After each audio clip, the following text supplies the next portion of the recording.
Okay, let's move on with war situation. And, well, good news, perhaps, because Admiral Sir Tony Radakin, of course, who recently, as we mentioned, was telling us that no one in the Ministry of Defence is talking about conscription in any traditional sense of the term.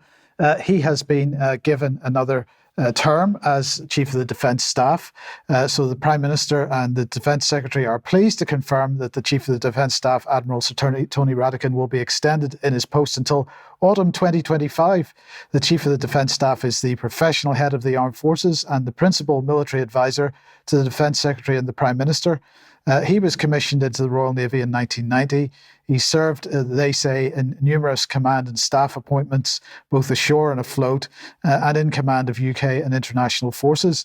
So I was interested in that and wanted to know what had he commanded, at least afloat. Well, this was one of the things he commanded for 2 years, HMS Blazer. I'm not sure whether that's an offshore patrol vessel or what, but it's a pretty small boat anyway. And then apparently he was 3 years on HMS Norfolk, which is a frigate. So that looks like, Charles, I don't know if you've got any thoughts on this, but that looks like 5 years in operational command. Prior to that, of course, he was in relatively junior roles. And subsequent to that, he was in staff roles, which don't seem to have had any operational role at all. So do you think that's sufficient for somebody who's the effective head of the British military? Good afternoon, everybody. No, I don't think it is at all. And I don't think it is even in relation to his peer group. It was said at the time that Patrick Sanders, who's now Chief of the General Staff, would have been preferred to Radakin. He's got much more command and operational experience. But perplexingly, Boris Johnson, the then Prime Minister, decided to appoint Radakin. So there's a possibility, I suppose, that he's being set up as the fall guy for what happens over the next 2 years. But the other thing to make note of is what he conducted alongside his naval career. I mean, he continued to practice law and qualified as a barrister in 1996. So it does seem in many ways a very, very odd appointment and an even odder extension.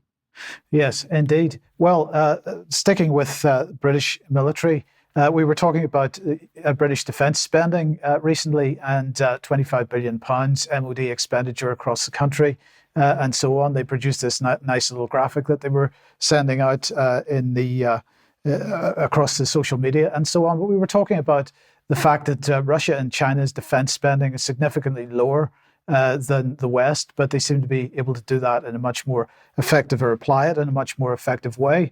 Well, CNN now has published this article: Russia producing 3 times more artillery shells than US and Europe for Ukraine. So what they're saying is that Russia is producing about 250,000 artillery munitions per month.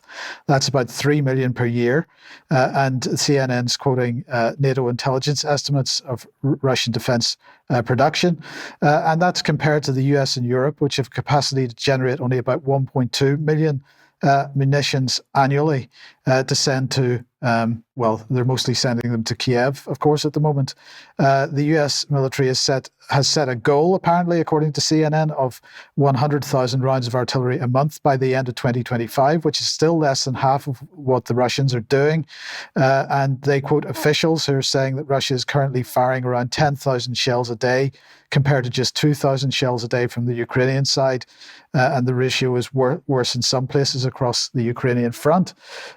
So they're really upset that Russia is running artillery factories 24/7 on rotating 12-hour shifts, and that Russia is now recruited a further 1 million people to work in the defense sector. So that's up from 2 to 2.5 million before the war to about 3.5 million now.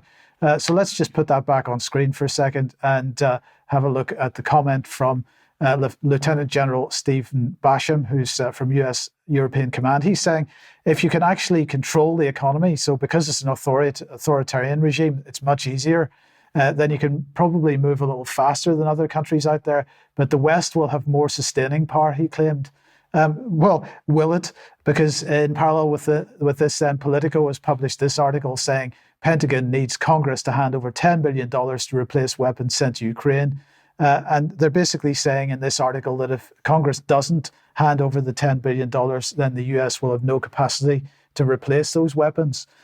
So it just is such a pathetic situation, really, that the West finds itself in, has shut down its manufacturing capability to such an extent that even if it wants to bang the war drums, it's not really in a position to, other than through just a load of rhetoric. So anyway, in the meantime, then, in Poland, the US have been basing military over there for a couple of years now. Here is Donald Tusk. He went over with Mr. Duda to try and persuade Joe Biden to send more troops to Poland. Sorry, he wants more, and he basically got down on his knees and begged, "Please, please, please," he said. And well, Biden, maybe this was the only word he knew at the time or something, but he said, "Nope, ain't going to happen." So the US refusing to send any more troops to Poland at this time, at least. Now, in the meantime, the question of what happens with the UK's nuclear deterrent is in the headlines as far as Chatham House is concerned. This is a few days ago. The failed Trident test that we talked about a couple of weeks ago highlights an imbalance in UK defence strategy, and Chatham House now pushing the narrative that really what we want to do is to give nuclear weapons to the RAF as well. Now, as we know, the US is moving F-35As into Lakenheath, and there's talk of nuclear weapons going to Lakenheath, the first time that the US has based nuclear weapons in the UK for quite some time. And the F-35, of course, the F-35A at least, set up to launch those tactical nuclear weapons we're talking about here.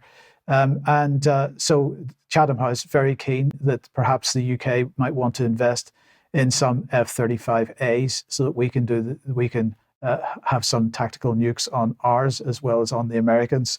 I don't think this is a really useful platform for that.